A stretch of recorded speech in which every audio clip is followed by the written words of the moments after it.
Hold on.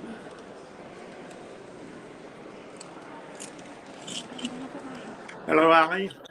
Hi, can you hear me? I can. You've got your sunglasses on. Those, there we are. There we go. Glad you're with us. There you are, live in. Oh, you're not on the second floor. Yes, I am. And this is the governor's office right There it here. is. Okay. Yes, of course. All right. So we're live. People are watching.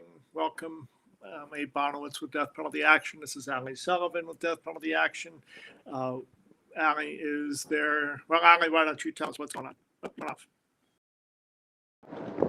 Sorry, Jeff just tried to call me, so that's why we got interrupted for a moment.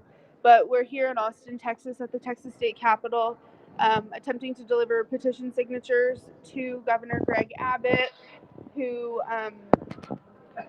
has the last say on whether or not Ramiro gets to live or die on Wednesday. Certainly, he can't do much beyond issue a temporary reprieve unless, goodness gracious, my mind is not working.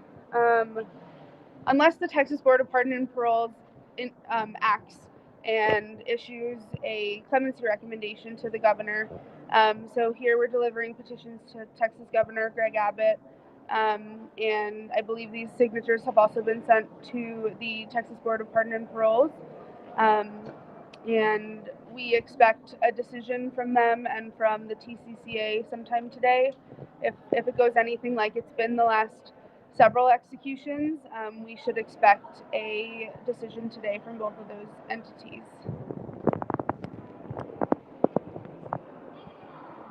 All right. Well, we've got about 20,000 petition signatures. Let me just look at and see what that update is. And here we are updating. We're at 19,960 and growing. And we are making sure that there's protests outside the prison, making sure that there's a protest right now in the Texas State Capitol. And we are just about to, we're going to give it a little bit of time to see if anybody at this late notice, which we only sent out notice this morning to fellow abolitionists in Austin, as well as to the media. So we'll see if anybody shows up. But Ali, you have been, here's Jeff is with us too. Ali, you've been a friend with Ramiro for quite some time, and you were with him this weekend. You want to talk a little bit about Ramiro and your experience visiting him this weekend? Yeah, so I've known Ramiro almost 3 years. I met him around the time that John Henry Ramirez's execution got stayed, September of 2021, and due to my declining health and stuff, I regret that I haven't been able to be more present for him and others, but from the moment that I met him, it's just struck me how sincere and kind he was, and I don't know how better to describe him than just gentle. He wouldn't hurt a fly, and in his 20 plus years since the crime occurred, he has transformed incredibly. And I think to execute him and completely ignore everything that he's worked towards in the last 20 plus years is absolutely devastating. This was just a snapshot moment in his life, arguably the worst moment in his life. But he endured so much abuse and trauma at a young age, and so even though I don't excuse the crime he committed, it's really devastating that may be ignored. The context of what happened to him before the crime occurred might be ignored, although I hope it isn't. Ramiro, he cares. He's more worried about the people that care about him and those around him than he is himself. It's really remarkable, honestly, that somebody who's about to be executed is more concerned and is focused on consoling his friends and his family rather than being concerned about himself. I can't imagine being in his position and still, at this late time, he's scheduled to be executed in barely 2 days. at this late time, he's so concerned about those around him, and I think this just shows.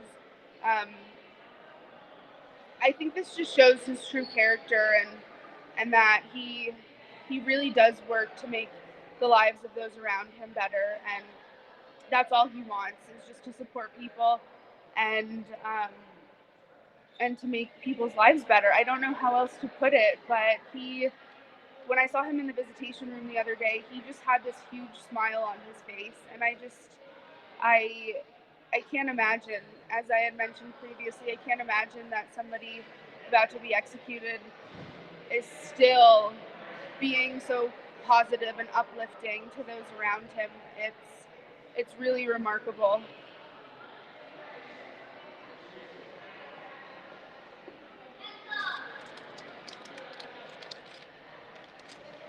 Hi, Jeff. All right. Well, so here we are. So I do Allie, have one media person who's here. I don't know that I see anybody else with us here, but there is a reporter. why don't you go and mute yourself and acknowledge that person, and Jeff and I will fill in for a moment until you come back. Sure. I'm going to give my phone to my friend, and she'll turn the camera around. Perfect. Perfect. Thanks. All right. Well, Jeff, have you met Ramiro on in your visits to Texas Death Row?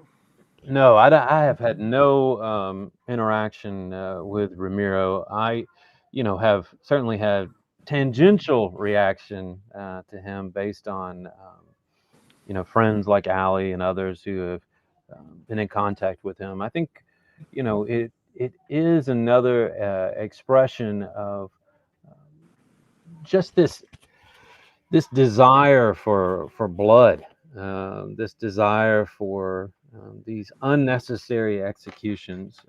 In Ramiro, we have someone who, has offered a kidney, who, as a person who has ministered to other prisoners, and it just blows my mind how much the state of Texas wants to kill. And I used to say the people of Texas, but I'm not sure that this is, at the end of the day, what most of the people of Texas want. I think that a lot of people think this is what they want when asked a sort of hypothetical question. But I think at the end of the day, if they met someone like Ramiro Gonzales, I'm not sure that they would want to kill him. In fact, I know they wouldn't want to kill him. And I think that that's what that's the point that we're at, is just how removed people are from this process. Sure. Hey, Jeff, Allie's friend, if you can hear us, can you unmute the phone there and go over and stand next to the cameraman so we can hear what Allie says while she's being interviewed?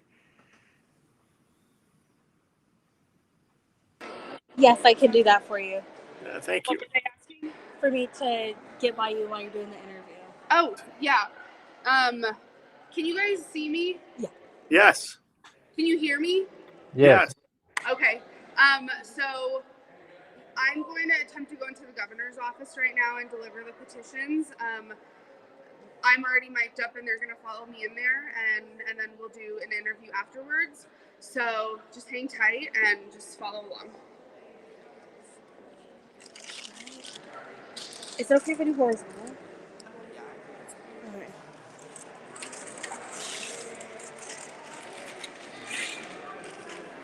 Okay, so we got all these petition signatures printed this morning. There was over almost 300 pages worth of signatures. We have about 20,000 signatures, as Abe had mentioned, and so we're going to go attempt to deliver these to Governor Abbott's office.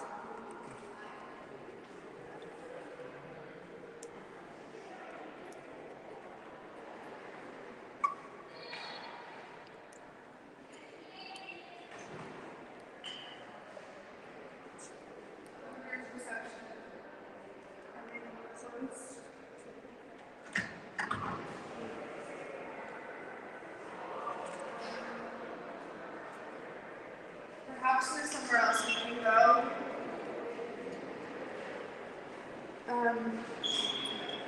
Abe, so the governor's reception is closed. Is there somewhere else do you think we can go to try to deliver these? You can't hear me. Allie, go knock loudly on the door, see if anybody comes to it. Sometimes they are there, but they are not open publicly, and we'll see what happens here. But there's typically a Texas state trooper in there, and sometimes they'll come around and ask what we want, and then they'll open the door, and we'll have our little theatrical presentation.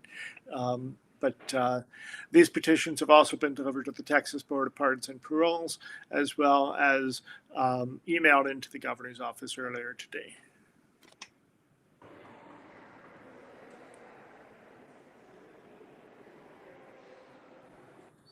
So as usual, nobody's home in Texas at the governor's office, not for us anyway. It seems like no matter what time of the day we come, they're always closed, which is really interesting. Mm-hmm.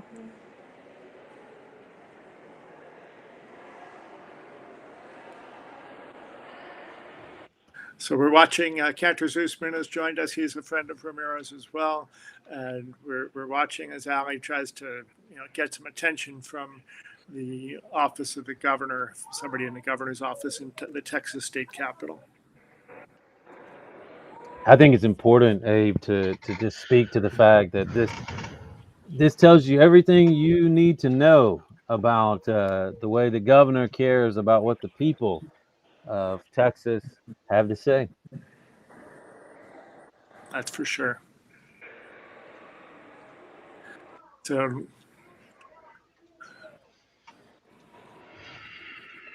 going to try to knock on their press conference room. I don't know if anybody will answer there, but I'm going to try.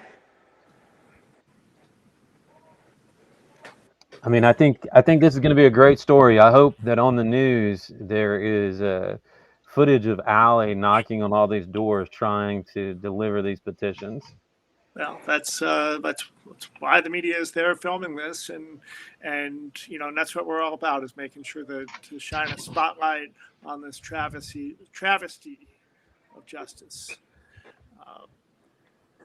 By the way, if you're watching and you haven't signed a petition yet, you can find it straight right at this bit.ly address or at deathpenaltyaction.org. Cantor Zusman, any thoughts here in this moment? Oh, can you hear me? Yes. Oh, I see. Okay. Well, it just so happens I just got what sounds like it's maybe the final message from Ramiro. Okay, hold on, Allie is coming back. Oh, I was just listening to what Cantor Zusman was saying, but I've tried pretty much all the doors here on the second floor that lead to the governor's wing, and nobody is picking up. I'm considering maybe dropping them downstairs somewhere, or perhaps with one of the legislators. I'm not sure where to go next. Would it be horrible to slide them under the door? I don't know if I can do that. You slide them under the big door. Come here and slide into the door. Yeah.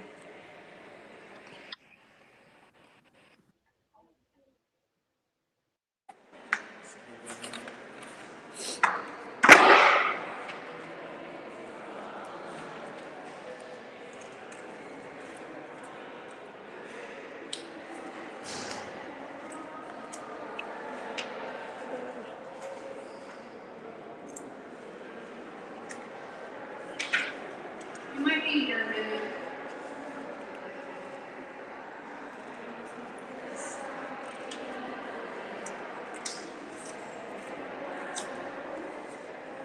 There's somebody walking. Can you see that?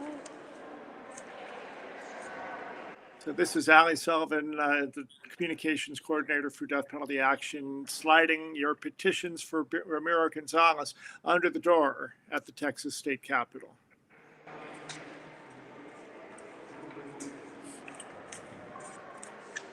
You can tilt that camera back just a little bit so we see the top of Allie's head. There we go. My bad. Okay, they're all under there. I think this is just highlighting something that we see in all these executions, and I think Jeff was touching on earlier. These politicians, governors, pardon and parole board members, etc., they want to be able to allow these executions to happen, but they don't want to have to face the public when they do happen, because I think they recognize that if they get involved in any capacity, I think they will be able to see that what they're doing is wrong. I mean, in my statement, in the press release that went out this morning, I invited Governor Greg Abbott, the Texas Pardon and Parole Board members, members of the Court of Criminal Appeals, and Texas legislators to come with me to Texas Death Row and visit Ramiro, because once you actually meet him and put a face to the name that you're seeing, and a name that you're seeing in legal documents and checking off and okaying, I think it's really impossible to allow this execution to go forward when you recognize that Ramiro is more than this one moment that has continued to haunt him and define his life for the last 20-something years. And I was talking to the Washington Post earlier, and I want to echo what I said there, that I'm not excusing what Ramiro did. There is no doubt that what he did was terrible, but we can't only define him by that one moment when there has been so much good that he has brought to the world beyond that point. And to, I think I mentioned this earlier, but to ignore the context of everything that happened in his life for years and years and years, leading up to the murder of Bridget Townsend, it's really troubling, and it's really devastating, because what Ramiro went through is absolutely horrendous. And I think many people that have faced the same things Ramiro has faced may end up in a similar position as this. They may go into a lifestyle and do things that they're not proud of, but Ramiro's been able to change his life around, turn his life around, and transform himself incredibly since that moment. And it's absolutely devastating that this state is about to ignore everything he's done, all the good he's done for the people around him, and continues to do for the people around him. The world is not going to be a better place if Texas kills Ramiro Gonzales. Texas is not going to be safer after Wednesday if they kill Ramiro Gonzales. Killing Ramiro Gonzales is not going to prevent the next murder from happening. It is simply going to hurt more people, and the people around Ramiro Gonzales are not going to be better off when he's gone. And I don't know, it's really. Allie, you have been visiting with Ramiro this past weekend, and you'll see him again tomorrow. Is that correct? Briefly, yes. Yeah, I briefly saw him on, Saturday, and then I'll briefly see him again. Coordinating visitations with his family and lawyers and everything has been a bit of a struggle, but I will be there tomorrow again, and Britton Buchanan will also be there as well. So perhaps tomorrow Britton and I will do some kind of live stream, and he can talk about his experience visiting Death Row for the first time and meeting Ramiro after I introduced him a couple months back. Hey, Jeff or Cantor Zusman, if you have any questions for Allie. Just want to say thank you, Allie, as always, for being right there and for being with Ramiro as well. I know you've been such a blessing and a comfort to him, as you've been for so many. And I thought I might just share. I just got this in from Ramiro. He sent it a couple days ago, but it just arrived in my inbox, and I thought it was appropriate for this moment. I had sent him a message from Richard Rojam to him. Richard is scheduled for execution the next day in Oklahoma, and Richard sent him a blessing and told him he was thinking of him as they're both about to be executed in adjacent states. And Ramiro responded. He said, "Hey, bro, thank you for the letter. Please let my brothers know that are facing execution, that I love them and continue to do my part in fighting this fight against the death penalty. I hope and pray that they will stay tough and continue with me. Thank you for being here with us in this fight. Faith, hope, love, Ramiro."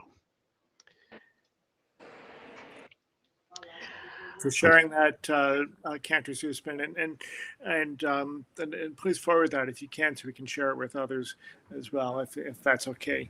Allie, are you ready to do your interview? Or is the press person there going to interview you? Yeah, they were recording everything. Are you ready to do a quick interview? Okay, yeah, we're getting started in just a minute. Okay, let's watch this, and then we'll be back to talk a little bit more about what is the situation and how. Hey, before they go, I was just going to simply say, Rich Rosian is Buddhist. Cantor Zusman is Jewish. I am Catholic. Allie is agnostic, a hopeful agnostic. Abe is Jewish. For all accounts, Ramiro is an evangelical Christian. It shows that we are all coming together with a strong belief in a God that is love, that is hope, that is justice, that is mercy. And we are coming together because we believe that life can't come from killing. And we put our faith in life. Right. Okay, if you could just scoot back a little bit so we can. You're good right there? Let me throw this box. For sure. And then is it the snare name and your name? You can start with the first and last name. You can start with the first. Yeah, my name is Allie Sullivan, ALLISULLIVAN. If you could step over right next to the camera. Okay. What's going on at this day? So we attempted to deliver petition signatures to Governor Greg Abbott's office, calling for them to immediately stop all plans to execute Ramiro Gonzales in 2 days on Wednesday at 6 p.m. Not very surprisingly, nobody was there to greet us and accept our signatures and our message. So after several attempts of knocking on various doors, we opted to slide the petition signatures under the door in hopes that they would see it and give it the weight that it deserves. See, and how did it make you feel that she actually just had to shove those papers under the door? I mean, it is extremely frustrating. I guess it's not all that surprising, but these elected officials, governors, board members, etc., they like to carry out these executions. They like to greenlight everything, but they don't want to have to. They don't want to have to face the public because I think deep down they know that what they're doing is not right, and I think not meeting us, not even having a receptionist or something greet us, I think just allows them to sit back in their office and allow these things to move forward without personally getting invested in it. And I think that's incredibly problematic because we are talking about killing somebody. It's not, I mean, I'm sure there are many important issues, but this is literally, the state of Texas is about to murder a human being in 2 days. That's not something anybody should take lightly, and that is something that deserves the utmost amount of consideration and thought. And in Governor Greg Abbott's case, he proclaims to be a religious man. I would hope that he would take that in his prayer and consider this more deeply than that. But it's really disappointing that they're not addressing this at all. See, has the governor's team or anybody reached out to you guys? Nope, just silence. No, and I think you recorded this earlier, but it is my hope, and I came here to ask Governor Greg Abbott, the Board of Pardon and Parole members, the Texas legislators, Texas Court of Criminal Appeals, judges, that I came here to ask them to come with me to Texas Death Row to meet Ramiro. As I mentioned, it's very easy to sit at a desk and allow things to happen, or simply just to not intervene. I think Governor Greg Abbott, he's not actively supporting this execution, he simply is just failing to act. And he gets to sit by idly while this goes through and not have to like address it in any way. Can you repeat the question? I'm sorry. Oh, I just asked you, just if there's been a response of any kind from. Yeah, no, there's been no response, but it is my hope that at least this time, or even more than just this, that they would come to Texas Death Row with me, meet Ramiro, get to pray with him if that's something that they do. It's very difficult to kill somebody after you've got to know them and have gotten to see, especially Ramiro's absolutely sincere transformation. I can't. It's just I'm at a loss for words because I can't imagine a world in which Ramiro is not part of, and to extinguish somebody's life who does so much good around them, it's absolutely gut-wrenching. So how many signatures were there? There's about 20,000 signatures that we just delivered. How'd you get all those?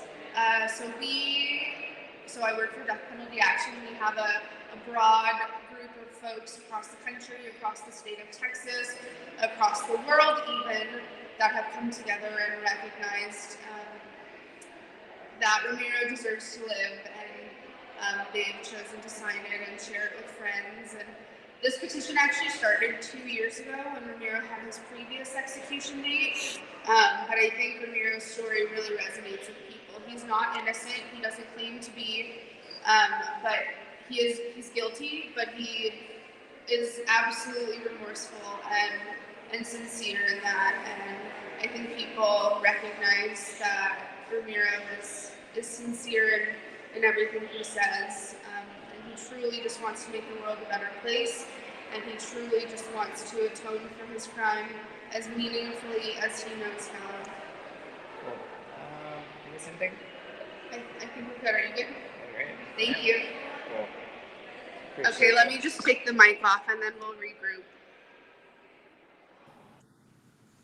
All right, we've just heard from Allie Sullivan, the communications director, communications coordinator for Death Penalty Action at she is outside the governor's office in Texas at the Texas State Capitol. Just finished doing an interview with local media that showed up to watch us do the petition delivery, which we were able to accomplish by sliding the petitions under the door because nobody's home at the governor's office there, unsurprisingly.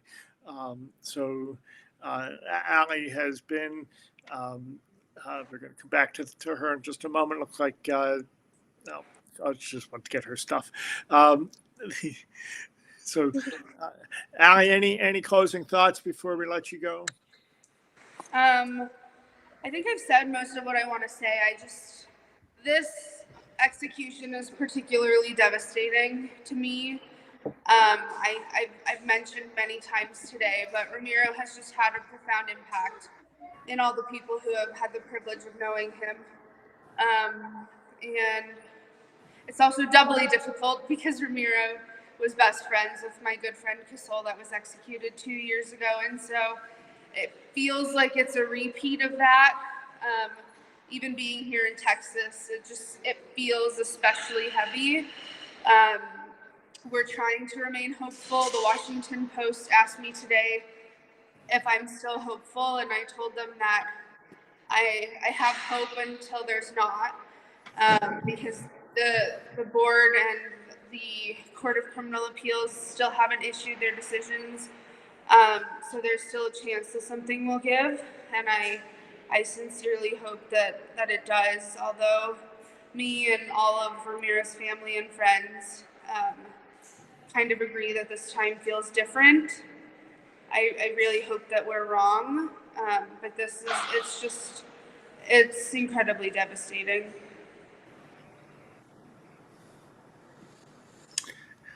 All right. Well, Allie, we'll let you go. I was just over looking at my emails just to see if there is any news yet about an order from the Texas Board of Pardons and Paroles as to whether or not they're going to recommend clemency for Ramiro Gonzales. And I don't see anything yet. And normally we'll hear sometime actually when we'll go look and see, and we'll let you know when we hear anything. And we're gonna be with you in prayer and in thought and in concern as you continue to be there our boots on the ground, so to speak, in Texas for death penalty action, and yourself with your own relationship with Ramiro and others. I know you're visiting other prisoners too. And then you'll be outside the prison on Wednesday night if this execution goes forward.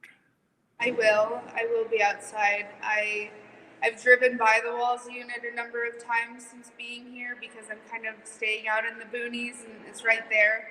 And I don't want to see that place again, to put it bluntly. I hate that place and I really don't want to be there on Wednesday, but I will be there if Ramiro, unfortunately, has to be brought to the Walls unit. Yeah, you and others. So we'll of course be live on our live virtual vigil that starts at 5 o'clock Central Time on Wednesday. And folks who have signed the petition or get the emails from Death Penalty Action will obviously have already been invited to register to be on the Zoom audience. But anyway, more on that soon. Ali, thank you very much for your activism and for getting over there to Austin. Have a safe drive back to Livingston or wherever it is that you're staying. Thank you. And thanks to your friend that's doing a great job holding the camera there. Good. I'm glad she could come along. I wasn't sure how this was going to work out, so this worked out great. Thank you.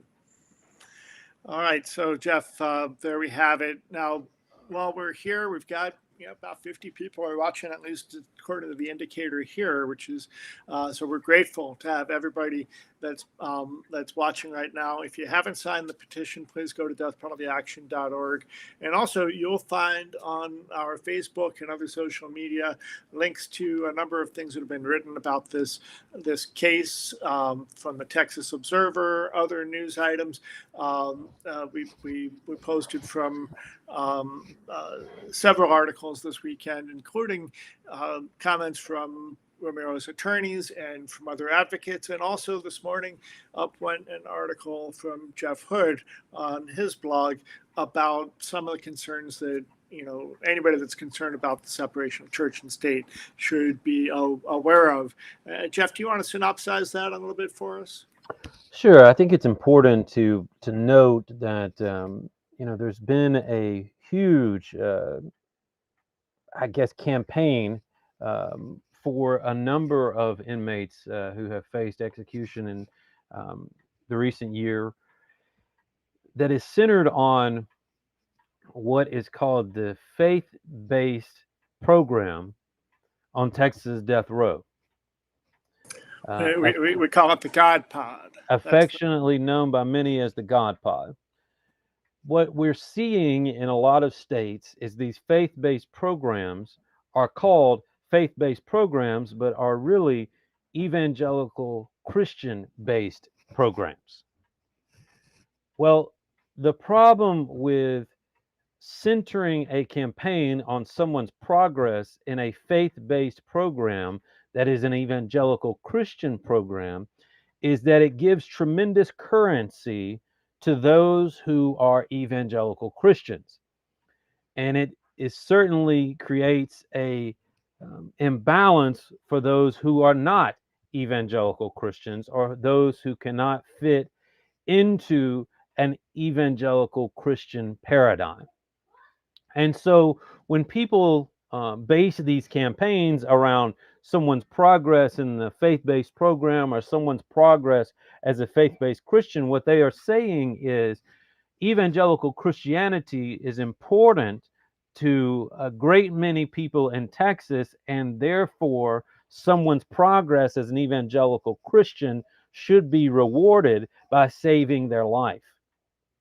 We are not seeing the same thing for LGBTQ persons. We're not seeing the same thing for Muslim persons, Jewish persons, Hindu persons, Buddhist persons, all sorts of other people with various types of thoughts or beliefs about the world or practices in the world or identifications or whatever. The problem is that we are seeing attorneys and activists respond to the culture instead of using our movement and using these campaigns to change the culture. Ramiro Gonzales doesn't deserve to be executed because he is a human being, not because he is an evangelical Christian. It should not matter whether Ramiro Gonzales prays or whether he doesn't pray, whether he meditates or whether he jumps up and down or whatever he does. He is a human being who deserves our attention, again, because he is a human being. It is my concern that these campaigns are playing into the bigotry that we are seeing in our society. I think it's playing into Islamophobia, anti Semitism, homophobia, transphobia, all sorts of phobias, because what we are saying is the only thing that matters are evangelical Christians if the only thing that the society values is evangelical Christians. So it's been my desire to stand against that, to push back against that. And like I said, Abe, and like I have had this conversation with Abe and Allie many times before, it should not matter who you pray to. It should not matter where you go to church. It should not matter if you're in the faith-based program or not. We live in a society that should separate church and state. And in our activism, we should separate church and state. Because if we don't, again, we are promoting the intolerances, the injustices, and the bigotries that exist in our society.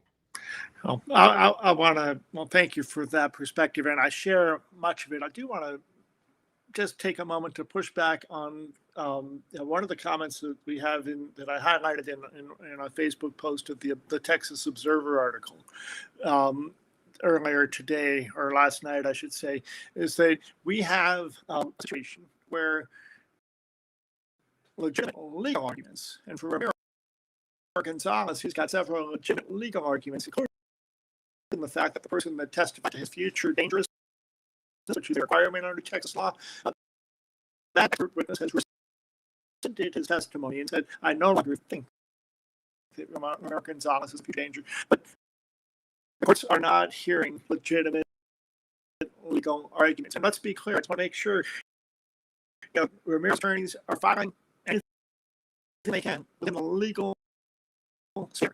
And at the same time, when it comes to seeking clemency, which everybody gets a right to seek everywhere, then what they've had to choose to do, recognize that in Texas there's been almost 600 executions, and a total of 5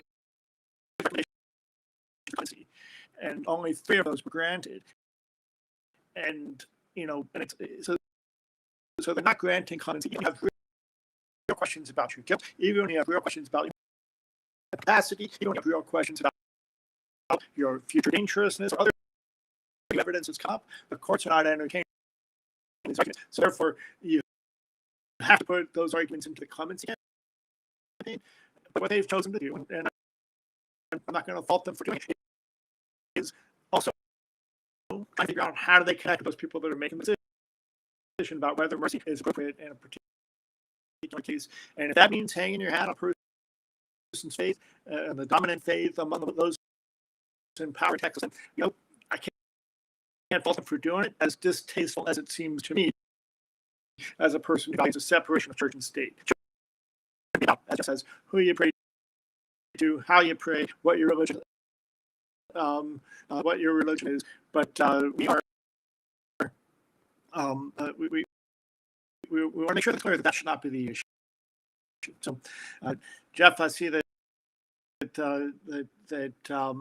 some of that might have been breaking up, but it's nothing that we haven't said before, which is we've got to pursue all the legal avenues, and we've got to be concerned at this breaking down of the separation of church and state, and this idea that if you're the right brand of Christian, and if you're on the God pod and in the favored space, one of the things you wrote about, Jeff, is Arthur Brown, who was executed last year, and his comments on this. Can you repeat that for us, what Arthur Brown said about the God pod? Yeah, sure. Let me get the exact wording. Arthur Brown, just to state exactly who he is. Arthur Brown was executed in March of 2023. And I'll just read this statement that he gave me right before he was executed about the God Pod. And I asked him, I said, "Is this something that you're interested in? What do you think about it?" Arthur was a very well-spoken, philosophical guy. Read a lot of, Malcolm X and a lot of black philosophers. Really amazing thinker.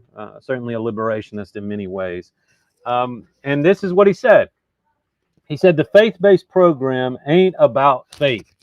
It's about manipulation of desperate people. Such manipulation has nothing to do with God. I don't fear death enough to play games with God like that. They shouldn't kill me because they shouldn't kill me, not because they think I'm a dog that's finally learned the right tricks."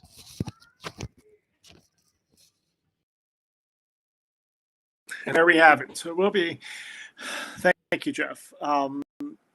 So if you're just with us, you can circle back to the beginning of this recording once it ends on whichever platform you're watching. We're grateful that you're with us. I'm Abe Bonos with Death Penalty Action, and Jeff Hood is here, who is a spiritual advisor to people on death row around the country. And we earlier watched Ali Sullivan, the communications coordinator for Death Penalty Action, deliver your petitions. People who signed a petition, you can still add your name here, and we'll deliver it again. But Ali, they didn't answer the door at the governor's office there in the Texas state capitol. So as a result, we slid the petitions under the door and delivered them. And they've also been delivered by email. So that's happening. And in any case, that's what we just did. We delivered our petitions. We're still waiting to hear if there. Let me just look at my email again real quick. We're waiting to hear if there has been any kind of recommendation for clemency or against it from the Texas Board of Pardons and Paroles. I don't see any updates in my email. Let me just check one other spot, and don't see it there. So we're waiting them, and that can be happening anytime now. So we'll email again this evening once we have a status update as to what happened there. So Jeff, here comes Ali with a little bit more information. Go ahead, Ali. Yeah, with regard to the decision from the Texas Board of Pardon and Paroles, hold on, let me try this.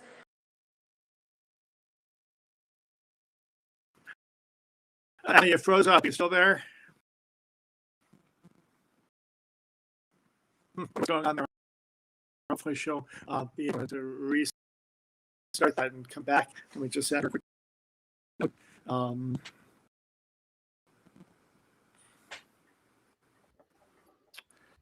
Abe, the audio is still a little bit garbled, but I think that I'm hoping that what Allie's about to tell us is a decision. I don't know, Abe, are you able to look at Twitter and see if there's anything there?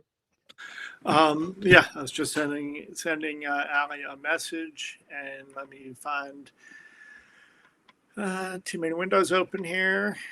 So obviously, Also, really quick, Abe. Abe, While you're looking for that, I just wanted to say quickly that I'm thankful for your leadership. I see a number of people who are leaders in this movement in the chat, and it's really powerful when we come together at moments like this to really push back against these executions. Amen. So here's Ali. Go ahead, Ali. Sorry, my phone froze. No, I just wanted to say with regard to the Texas Board of Pardon and Parole decision and the TCCA's decision, I had mentioned this to a reporter earlier, but I sincerely hope that whether the news is good or bad, I hope Ramiro gets it from somebody that cares about him. A couple years ago when we were here for Casol, the TCCA and the BPP denied him, and the prison didn't tell him. And it wasn't until hours later that me and Lindsay got out of visitation, and we saw the news on our phone, and we told it to Casol later that evening when he had called us. So regardless of how this turns out, I really hope that Ramiro hears whatever the news is from somebody that cares about him.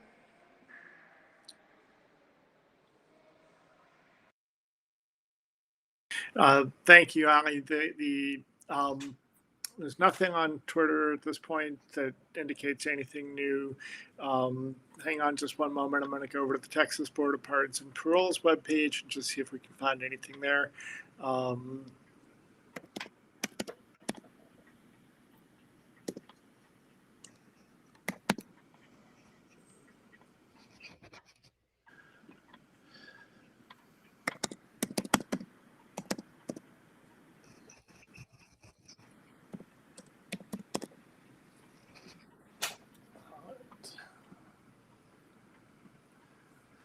So I'm just looking here on the web page at the Texas Board of Pardons and Paroles.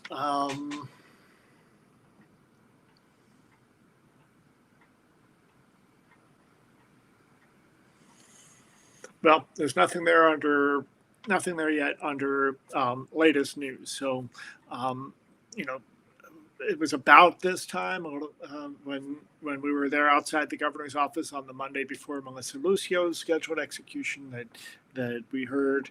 I think it was like 1 or 1:15, and we're coming up on a quarter to 1 o'clock there in Texas. So at some point this afternoon, we expect to hear whether or not the Texas Board of Pardons and Paroles will make a recommendation for clemency or not for Ramiro Gonzales. And then, of course, all that is a recommendation. Governor Abbott would then have to accept that recommendation, and he cannot act without a recommendation. One of the gatekeeping situations that they put in place there. So,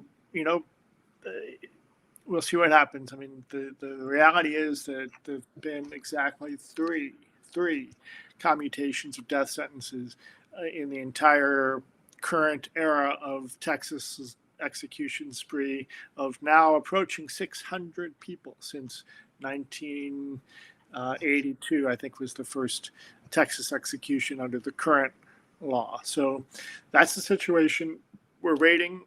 So I want to thank everybody again for who's watching, and now is the time. Share the messages on the social media channels, sign the petitions, not just this one, but at deathpenaltyaction.org is where you can sign the petitions for all the people facing execution through the summer. We've got execution dates now into the end of September, and we're expecting more to be set. Unfortunately, there's 2 this week, and we'll be having our live virtual vigils starting at 5 p.m.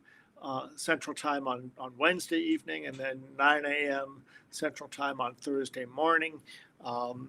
And more is happening. So with that, if you can help us do this work, here's the link you can find to donate at deathpenaltyaction.org, because the only way we can do this is because people help and people donate and give us the resources to have Allie on the ground. And she'll be on the ground not just in Texas, but also in Oklahoma. And then we're all converging to our annual protest that takes place every June 29th to July 2nd at the U.S. Supreme Court. That starts Friday evening. It'll go on through July 2nd. So with that, any final thoughts, Allie, from the Texas Capitol? Jeff from Arkansas? Okay. Thank you, Allie. Well, thanks, everybody. Stay strong, sign the petitions, and we'll see you again soon.